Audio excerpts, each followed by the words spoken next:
So, hello everyone, welcome to Bajirao IAS Academy, the Hindu news analysis. Today is 6th September 2024 and today we have some important articles from different newspapers. And all articles that we are going to discuss are very important for your prelims and mains examinations of UPSC and State Public Service Commissions. And one by one we'll try to discuss all these important articles. And before discussing them, yesterday I have given one prelims practice question. So the question is based on a report, and in fact if you look at UPSC preliminary examination, very often such questions are being asked and repeated by UPSC. The question is, state of global climate report is being released by which of the following organizations? The correct answer for this question is option C, World Meteorological Organization. Global climate report, the state of global climate report is being released by World Meteorological Organization. And you could also see the explanation. World Meteorological Organization releases the annual reports on the state of global climate. And in fact, these reports very often include information on climate change, and even it also consists of indications or indicators like rising sea levels, greenhouse gas emissions, and increasing concentrations of the greenhouse gases, and even extent of the sea ice. So all these information or all these indicators are given in these annual reports which are published by the World Meteorological Organization. So you just have to remember this report. And today also I have another very important prelims practice question. The question is, which of the following is the first state in the country to enact the legislation to increase the marriage age of girls to 21? Options are Karnataka, Jharkhand, Assam and Himachal Pradesh. Remember that this particular state which has increased the marriage age of women to 21, as of now in India the marriage age of woman is 18 years. But this is only state which is in use for increasing marriage age of women from 18 years to 21. So this is a very important question, and try to answer this question in the comment section. And first article that we are going to start this discussion is with loss and damage fund. And in fact we very often hear about this loss and damage fund whenever we read news on climate change and mitigation and adaptation of the negative impact of the climate change. So in this context we will understand what is this loss and damage fund, because there is an article in the Hindu that can Kerala access funds from the loss and damage fund, because we all knew that Kerala recently seen floods and landslides, and that has led to the loss of lives of the people, economic losses and even infrastructure losses as well. However, this loss and damage fund has been created recently under the aegis of United Nations Framework Convention on Climate Change, specifically to address climate justice and also make sure that the climate change driven disasters and their negative impact can be minimized in poor, developing and underdeveloped countries. So in this context we will understand what the context is. That firstly, the context, we all knew that Kerala recently has experienced devastating landslides, and these landslides were experienced in Wayanad district of Kerala. And in fact, so because of the landslide and the havoc that these landslides have created in Kerala have led to a crucial conversation, and this crucial conversation has emerged around the subnational entities. For example, in India all the states can be considered, individual states and states collectively, so they can be considered as subnational entities. So the major discussion, the major conversation that has emerged was, can subnational entities seek compensation through United Nations Framework Convention on Climate Change's Loss and Damage Fund? As of now, only the national governments are eligible to seek compensation through Loss and Damage Fund of the United Nations Framework Convention on Climate Change. But due to the climate change and the consequences of the climate change are being faced at the subnational level, such as Kerala's landslides, can subnational entities really seek funds under the UNFCCC's Loss and Damage Fund? And that is the major debate, and that is the major conversation that has came to light in recent times. However, we cannot say that it is unjustifiable. Rather, we could say that this particular demand of providing compensation to the subnational entities is a justifiable demand, because it will result in accessing climate funds. And in recent times, accessing climate funds, climate compensation has become more and more complex than it appears. So when there is a clause to provide loss and damage fund compensation to the subnational entities, so that indicates the loss and damage funding would be provided to subnational entities in a decentralized manner with more ease, addressing the concerns of the subnational entities and also people who are more vulnerable to the climate change. And we will briefly understand what is this loss and damage fund. So in fact, this loss and damage fund was established at the United Nations Framework Convention on Climate Change's conference that was held in Egypt in the year 2022. And in fact, the overall objective of this loss and damage fund is to provide financial support to regions which have been suffering both economic and non-economic losses as well, primarily because of the climate change. In recent times, because of the greenhouse gases concentration, increasing concentration of these greenhouse gases, and that further led to the climate change, there has been an enormous losses which are being suffered by number of developing and underdeveloped countries. And because of that reason, there is a global debate to create loss and damage fund, and that has ultimately resulted in UNFCCC's Egypt summit or Egypt conference, where this loss and damage fund came into the force. And in fact, this loss and damage fund, which is also known as LDF, is overseen by the governing board. That governing board usually determines how the funds resources are disbursed between the member states who are more vulnerable to the climate change driven disasters. And in fact, to this loss and damage fund, along with a governing board, World Bank usually serves as the interim trustee. So these are some details with respect to the loss and damage fund. And additionally, the board is currently developing mechanisms to facilitate access to funds resources, and the funds resources including direct access to funds, providing small grants, and even rapid disbursement options to the member countries or to the vulnerable parties to the climate change. Now, in this context, what should be the India's role to ensure that the subnational entities also receive compensation under this loss and damage fund? The subnational entities also receive direct access, small grants, and even rapid disbursement options under the loss and damage fund. So we will briefly understand what is exactly India's specific role in this context. India has suffered 56 billion in damages from weather related disasters between 2019 to 2023.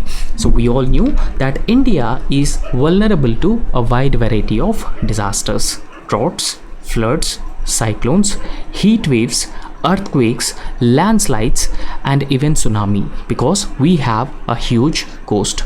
So these are a number of disasters to which India is highly vulnerable, and because of this particular reason, India has suffered overall $56 billion in damages from these disasters in the period between 2019 to 2023. So therefore, India is one of the highest vulnerable country. However, India very often prioritized mitigation activities over the adaptation. When we talk about the weather related disasters, climate change driven disasters, mitigation and adaptation is very important to minimize the losses due to such disasters. However, both mitigation and adaptation should be equally prioritized by any country, but as of now, India has been prioritizing more the mitigation activities over the adaptation, and in fact, India has launched one of the flagship program, and this flagship program is known as National Climate Action Policy, and this National Climate Action Policy and earmarked budgets specifically focuses on mitigation instead of adaptation, and because of that reason, India continues to be vulnerable to the weather related disasters and climate change driven disasters. Rather, we need to look into both mitigation and adaptation angle of the climate change, and in fact, there is also an urgent need to have a clear policy framework to specifically streamline climate change, right? So as of now, we do not have any clear legal and policy framework, and that policy framework would streamline climate finance across the country, particularly when we talk about loss and damage fund finances and even this adaptation finances. So India is not adequately prioritizing adaptation is because we do not have any legal and policy framework. So in this context, or in line with the principles of locally led adaptation, we need to have a clear legal and policy framework, and which is a very crucial and very important for the vulnerable communities, and even it also ensures climate justice as well to the vulnerable communities. And in fact, so if you look at international climate change negotiations, India should actually advocate for a more decentralized methods of fund disbursement, right? So decentralized methods of fund disbursement specifically means that subnational entities should also have access to fund under the loss and damage fund. So therefore, opposed to centralized systems, India should strongly back decentralized methods of fund disbursement under the loss and damage fund. And apart from this, there is a need for a specific state interventions as well to minimize the weather related disasters or climate change driven disasters. And adaptation and loss and damage needs are more acutely felt at the ground level by the state governments, and in fact, the state government that bore most of the financial burden or due to any disaster in any state governments have been facing the lion's share of financial burden. A notable example for this is to rebuild Kerala development program, so that was launched in the aftermath of the August 2018 floods. And in fact, so if you look at the financial allocations from the center to state through various finance commissions, you could also get a fair share of idea that the burden to rebuild the respective states, if they have suffered a major disaster, the major burden is on the respective state governments. So therefore, in this context, establishing a more explicit domestic policy framework, and this policy framework focuses on locally led adaptation and clearer guidelines for accessing this loss and damage fund. And when we have such a clearer structured framework, India can actually better protect itself from the impacts of climate change, right? So this is what is about loss and damage fund and subnational entities getting access to the funding under this loss and damage fund, which is created at the international level. And next article that we are going to discuss, it is also one of the very important article, and this article is very important for your mains examination, specifically general studies paper 3 and even paper 2. From paper 2 paper 3, public distribution system is a very important topic, right? So firstly, the heading of this article is that the Food Security Act has revamped the public distribution system, and we will understand how this the Food Security Act, which was passed in the year 2013, has revamped the public distribution system, and what are the key takeaways, what are the important takeaways. So we'll understand the context very briefly. The context is that during the discussion on the National Food Security Act, so which was passed in the year 2013, so there were debates, there were conversations regarding or guaranteeing food security through the public distribution system. So however, so as of now, the public distribution system has a poor record in terms of delivering food grains to the needy or eligible beneficiaries, because according to the National Sample Survey data or NSS data in the year 2011-12, at the all India level, leakages were reported at around 41.7%, and in fact these leakages are one of the highest. And in fact, within the public distribution system, so we have ghost beneficiaries. A lot of ghost beneficiaries have getting benefits of the public distribution system, and in fact within the public distribution system also there are exclusion errors. Because of the exclusion errors, the eligible beneficiaries are not able to get the desired amounts of the food grains. However, the household consumption expenditure survey,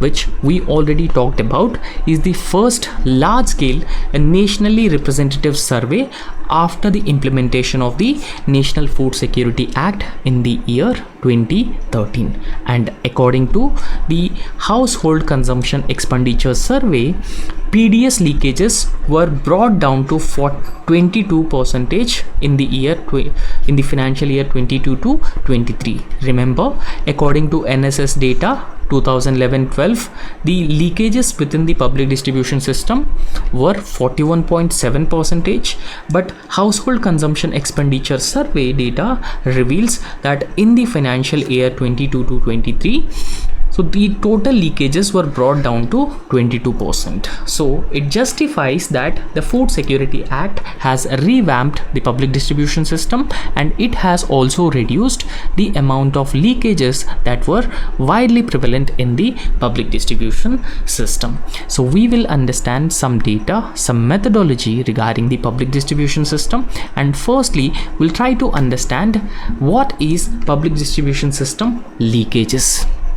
And in fact, this PDS leakages refers to the proportion of PDS rice and wheat which is being released by the Food Corporation of India that fails to reach the consumers, right? So this is the brief definition of leakages within the public distribution system. And in fact, National Food Security Act and Pradhan Mantri Garib Kalyan Ann Yojana, which was launched by Prime Minister Narendra Modi's led NDA government during the COVID-19 pandemic to provide food grains free of cost under the National Food Security Act to every eligible beneficiary, is matched with the Household Consumption Expenditure Survey 2022-23 PDS purchase of wheat and rice by the households to get to know about the number of beneficiaries and even leakages within the public distribution system.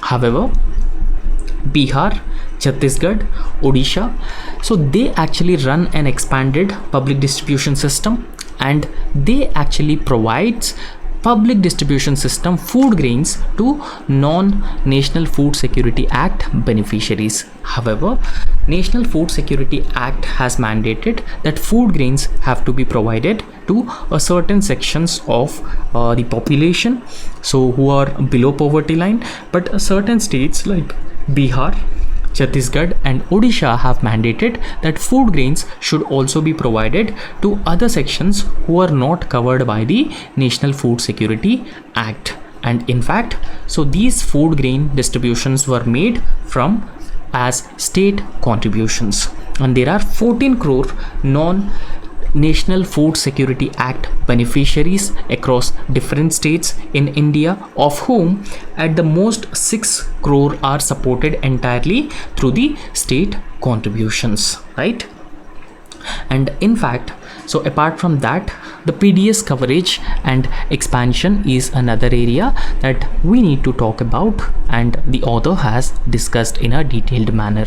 And in fact, the National Food Security Act has expanded the public distribution system's coverage, that increasing proportion of households using the system from around 50% in the year 2011-12 to 70% in 2022-23. So it clearly indicates that the National Food Security Act ambit has expanded to cover more and more beneficiaries under this scheme.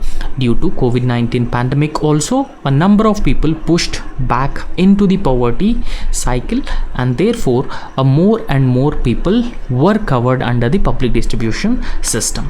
So despite such expansion of the coverage, the center falls short of the National Food Security Act's mandated coverage, with only about 59% of India's total population having access to PDS as beneficiaries. And in fact, public distribution systems reforms have led to varying improvements across different states, and with some states such as Tamil Nadu have been experiencing increased leakages despite this effective systems which were established in these respective states. So therefore, leakage is one of the major challenge. It is 22% as per household consumption expenditure survey in the financial year 22 to 23, and therefore we need to focus on leakages and even the exclusion errors along with the ghost beneficiaries. However, so we need to briefly talk about PDS performance as of now and challenges. So you could see that food grains for all, that essentially means that free of cost food grains as per entitlement of National Food Security Act beneficiaries, and the scheme would be implemented from 1st January December 2023. So food security for all, right? So under National Food Security Act, so there are certain challenges within the public distribution system, and these challenges are very, very important from your exam point of view, and therefore we need to write all these points, and you can even draw this particular flow chart. Okay, so ghost beneficiaries are one problem within the public distribution system. Corruption and leakages another major problem. Inconsistent quality, rising subsidy, and no nutritional security, and even inadequate storage capacity. So these are few issues or few challenges that the public distribution system has been facing, right? So in this context, we'll also understand the PDS performance as of now. So Aadhaar based biometric authentication was introduced to weed out fake ghost beneficiaries and even to minimize exclusion errors as well, right? So Aadhaar based biometric authentication did not significantly reduce these leakages which were prevalent, because Aadhaar based biometric authentication was introduced way back, but till 22-23 financial year 22-23, so we have around 22% of the leakages, and this has been indicating that Aadhaar based biometric authentication did not significantly reduce these leakages compared to offline systems, questioning the efficacy of this reform. And even now measures such as eKYC and cash transfers are seen as a potential disruptive and may undermine the effectiveness of the public distribution system, and this could be another major challenge. And apart from that, the focus should be on completing the census as early as possible to address these exclusions or exclusion errors and even weeding out the ghost beneficiaries. So weeding out ghost beneficiaries can be possible with the increased usage of technology, and we need to provide more and more nutritious food.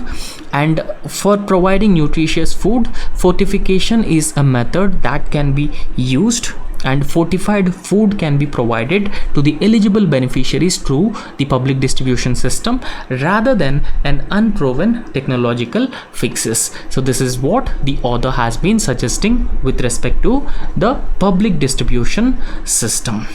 So next article that we need to talk about is Africa-India ties from the prism of critical minerals, right? So we all knew that Africa is known for, its rich mineral resources. Africa in fact has a huge mineral resources, and in fact India is starving for critical minerals. India wanted to achieve supply chain resilience through having or through establishing a solid supply chain resilience networks or supply chain networks. So in this context, Africa can actually provide critical minerals to India.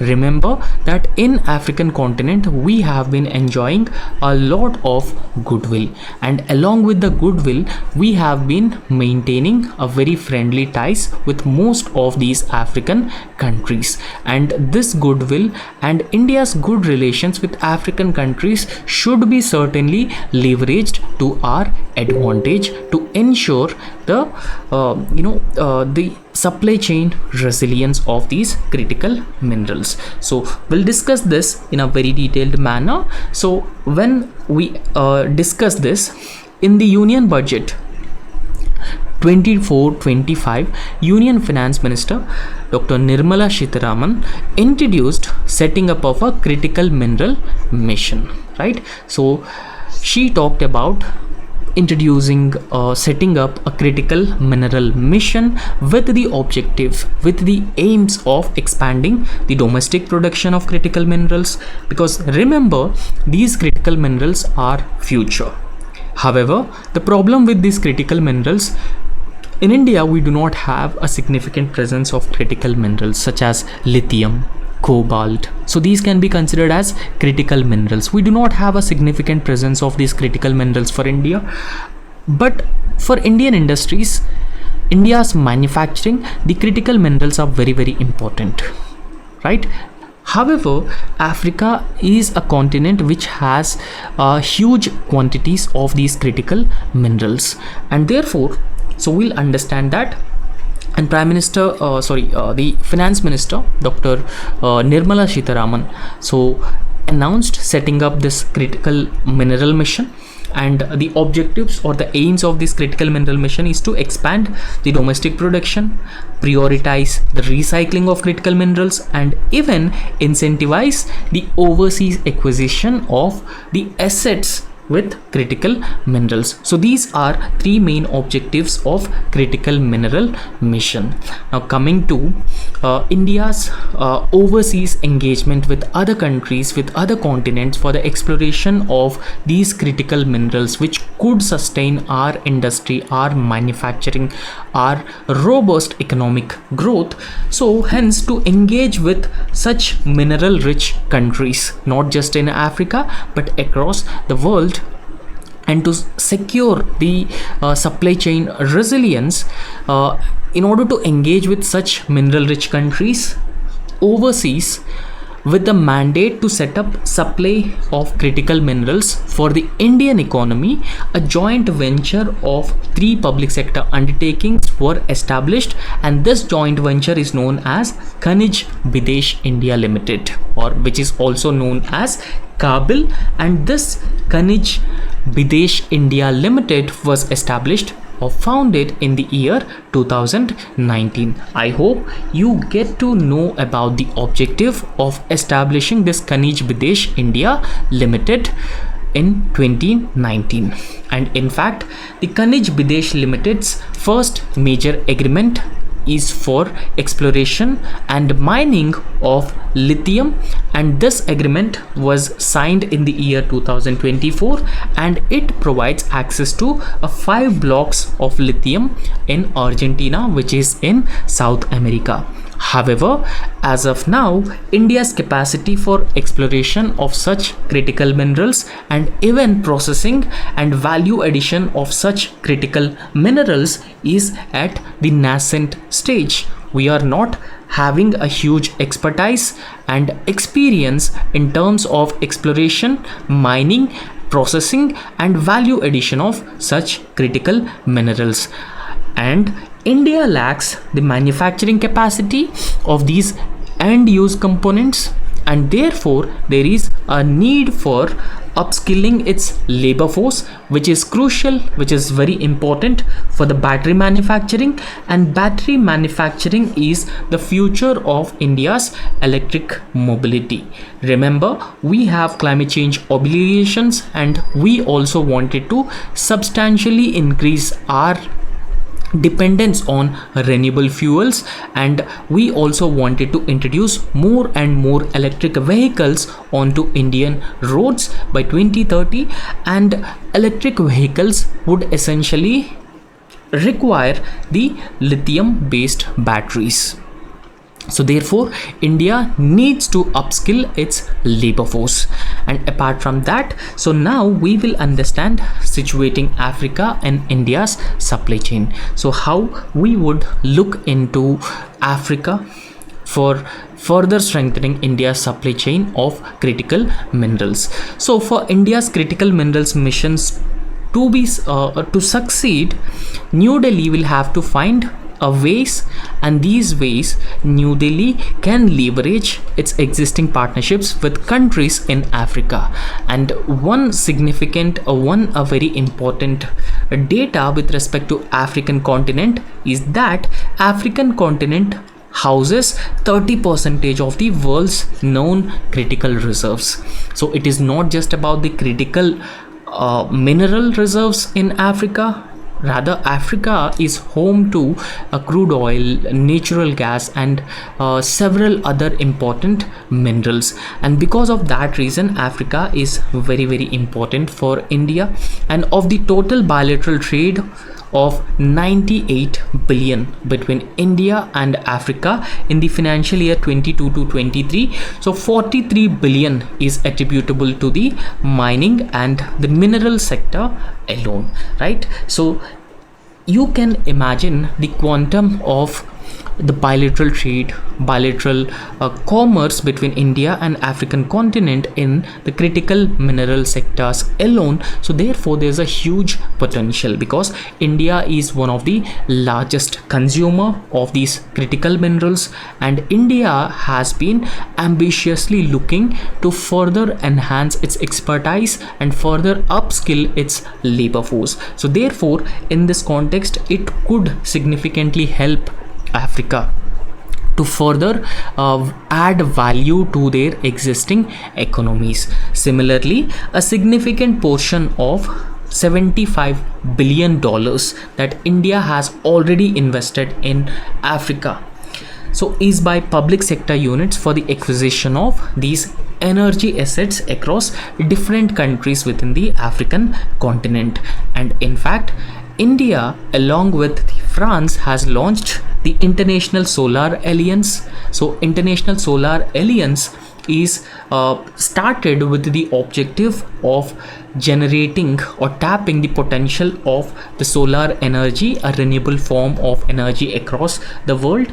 And as part of International Solar Alliance, the government of India has earmarked 2 billion for solar projects in the African continent. So this is another example of a strong energy cooperation between India and the African continent. And also remember, critical minerals are also very important for the energy production.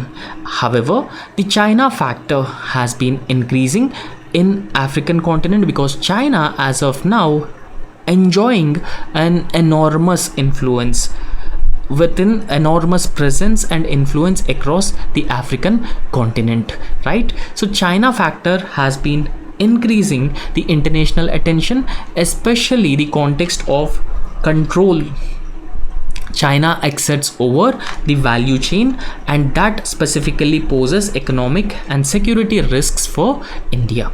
And in fact, Chinese mining companies have a significant presence in the cobalt mining. Cobalt is another important critical mineral, and most of these Chinese companies in the African continent have a significant presence in cobalt mining in Democratic Republic of Congo. Recently, China signed $7 billion agreement with the Democratic Republic of Congo in minerals for infrastructure deal. So this was the deal that China has signed with the African continent countries. However, there are a lot of opportunities for India for a collaboration with the African continent and different countries within the African continent which are rich in these mineral resources. So Indian construction companies have completed several projects in 43 African countries. So that specifically include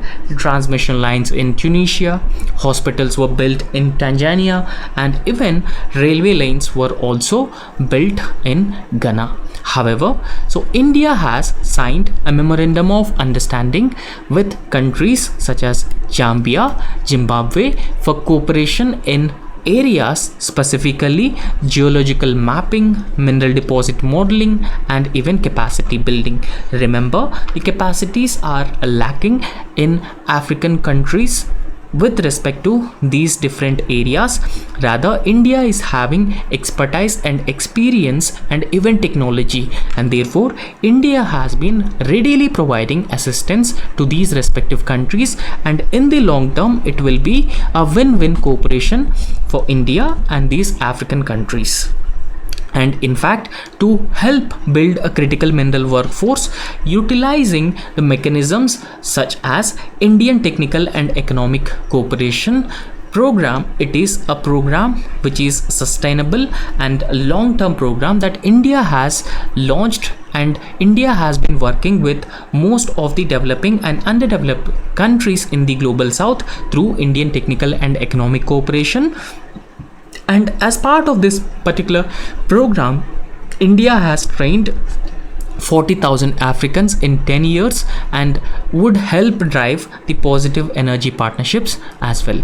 Therefore, India's critical minerals mission should prioritize responsible practices in an era that threatens to be dominated by the geopolitics of not so green energy transition, right? So therefore, India has been enjoying good relations with the African countries, and in fact India is known as the leader of the global south, and India has played a very important role in including African Union in the G20 group. When India was the president of G20 summit, so India has taken up an initiative to include African Union into G20 grouping. So therefore, in this context, it can be leveraged to build a long-term sustainable partnership with the countries in the African continent, and that would ensure India's critical mineral supply resilience, right? So today also we have a very important mains practice question, and urbanization is a very important topic, because it is very important for your general studies paper 1 and general studies paper 3 as well, right? So urbanization, so you at least expect one or two questions in your mains examination from this particular area of urbanization. So therefore urbanization is always an important topic. The question is, discuss various social problems which originated out of the speedy process of urbanization in India, right? So this question has a specific structure and it has an approach, and this approach is very important. So if you look into this approach, so firstly you need to define urbanization and then mention some relevant data on urbanization. Secondly, so you need to mention some causes of rapid urbanization and then discuss some social problems that originated due to urbanization along with some specific examples, and then mention government initiatives to curb the problems, and conclude the answer by writing a brief of way forward. And this is how you need to present the approach of the question, right? So approach will ensure a proper structure to your answer.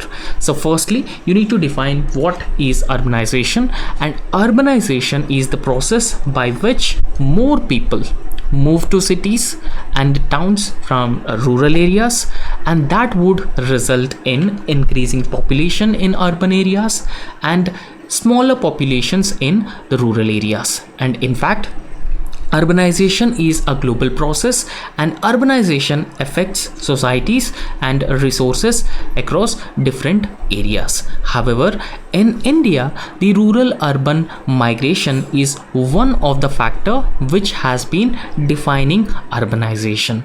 And in fact, so according to 2011 census, around 31% of India's population have been living in urban areas. However, it is expected that by 2030 around 40 to 45% of India's population would live in urban areas, and this trend would further continue. And in fact, urban areas are also known as engines of the economic growth. Now we will understand what are the causes of urbanization. And urbanization, there are both pull factors and push factors are responsible for urbanization. So I hope all of you have a basic idea about what considered as a pull factor. So pull factors usually attract people to urban areas. However, push factors specifically certain factors, for example extreme levels of poverty, frequent disasters, droughts, and poor agricultural productivity, and lack of employment opportunities, education, healthcare. So everything considered as push factors, rather certain factors which actually attract people in urban areas, so they are pull factors. Okay, so both pull factors and push factors are responsible for the migration or urbanization in India. And in fact, there are certain pull factors. They are better employment opportunities in urban areas, educational institutions, quality education, urban lifestyle, and even quality healthcare. So they would be certain pull factors. So however, the push factors including poor living conditions, lack of education, economic opportunities, poor healthcare facilities are the main push factors in India's urbanization and rural urban migration. However, the level of urbanization in Asia is now stands approximately at 50%. Right? So there are certain social problems that originated due to urbanization. So we will understand what are those social problems. So these social problems including rural urban migration accelerated the pace of urbanization, but on the other hand it has also created excessive population pressure on the existing public utilities. Or we have a limited infrastructure in these urban areas, and limited infrastructure but excessive population has resulted in the urban infrastructure is not properly catered to every member of the urban society. So therefore this would be the first social problem. And COVID-19 pandemic has further exacerbated the misery of urban poor and slum dwellers. And COVID-19 pandemic has also led to the reverse migration. Reverse migration means migration of people from the urban areas to the rural areas instead of rural areas to urban areas. And there was a sudden implementation of complete lockdown, and that was also severely affected the ability of the slum dwellers to earn their living. And the problem of housing is another major challenge that these urban dwellers have been facing, and the vast majority of urban population live under the condition of poor shelter in a highly congested spaces. And in India, more than half of the urban households occupy a single room with an average occupancy room of 4.4 persons. So therefore, a poor living conditions is one problem that they have been facing, and lack of sanitation, lack of hygiene, lack of education, lack of healthcare facilities, lack of job security and income security, higher levels of crime rate in these urban areas. So all these are the major challenges or the major social problems that the urbanization has resulted in. However, the government has launched various initiatives to curb these social problems, and these initiatives are also aimed at achieving the urban development. The initiatives include smart cities and Atal Mission for Rejuvenation and Urban Transformation, and Swachh Bharat Urban, Hriday Mission, and Pradhan Mantri Awas Yojana Urban. So these were the schemes and programs that were launched by the government. So however, in the conclusion, you could write a brief way forward as well. So here the way forward is new approaches to urban planning and effective governance are the need of the hour as of now, and necessary action should be taken to build sustainable, robust, and inclusive infrastructure. And instead of the top-down approach, there is a need for bottom-up approach, and a decentralized approach should be adopted for better understanding the unique challenges which are being faced by the people who are poor in the urban areas. Right, so that is how you can conclude this answer, and that's all in this lecture, and thank you so much. So if you like our work, please subscribe our YouTube channel and also hit the like button. Thank you.